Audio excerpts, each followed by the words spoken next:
do the same for our children and our children's children.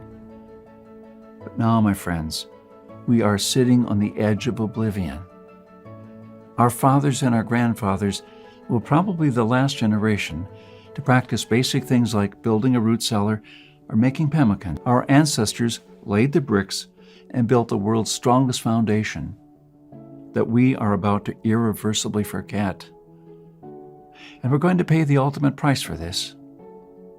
Because if you have a big, strong house with a weak foundation, it doesn't matter if it looks nice on the outside. The next flood will sweep it away. And that is exactly what will happen to most Americans in the coming crisis. Here we are, human beings in the 21st century, several lifetimes in a world away from our grandparents and their ways. Have we become better at living?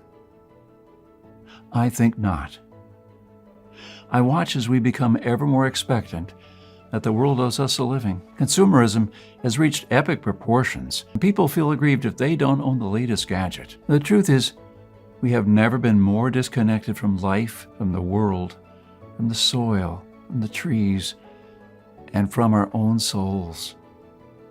We are straying away from our roots on a dangerous road from which there will be no turning back. And the good and the bad news is that we are the last generation that can truly do something about it. We no longer know how to live without refrigerators, without cars, without phones, or without supermarkets. What will you do tomorrow if you simply are unable to buy things? I sometimes even think we're kidding ourselves with our bug-out bags and with our 3-day food rations. Wouldn't we be better off looking at what the pioneers took with them when they traveled from Independence, Missouri, all the way to Oregon City? Game meat was unreliable even then, so don't think that they made this 5-month journey counting only on that. If your life depended on this, what bug-out bag would you take with you? I know I would stick with what the pioneer had with him. He had to travel weeks on end without much help, while taking cover from some native tribes at the same time. And this is just a small, tiny example. I don't want to see our forefathers' knowledge disappear into the darkness of time. If you care for your family and what America stands for, then neither should you. This is the third and most important lesson of all. It's always up to you. I believe in God and in the power of free will. I believe that you're the only one in charge of your destiny, that you are constantly making decisions that shape the rest of your life. It's true that we all had different starts, depending on our families and upbringing. But most of us here in the United States had at least decent beginnings. We had water and food, we could go shopping from time to time, and we had a decent medical system compared with other countries. We should be more thankful for that. And we should ensure that we have something put aside for darker times. If anything goes wrong with this country, don't blame the government or the president.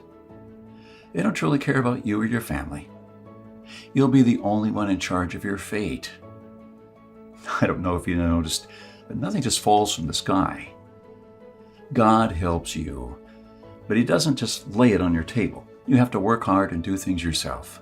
As long as you're aware of this, your destiny rests solely on you and your willpower. You can truly change things, and you can do a lot more than you think you can. With this idea in mind, 15 years ago, I wanted to do something that hadn't been done before.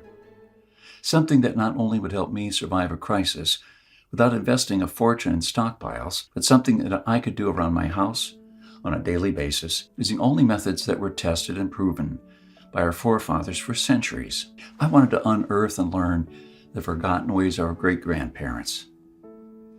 I went to my grandfather to find out how he survived, to learn the little secrets that helped him stay alive in spite of almost everyone else dying. He was now almost 90, but the old man was still in good shape. For 3 weeks on end, I absorbed his lessons like a dry sponge. On top of that, we built a lot of things together, including a root cellar and a storm shelter, just like the folks did when he was young. We made lard and ham, and we smoked 4 turkeys and preserved them for winter in 4 different ways, traditional ways, and a lot more. When I was a child, I was raised by my grandparents, but I hadn't spent such a quality time with my grandfather since then. In fact, there were months when we barely even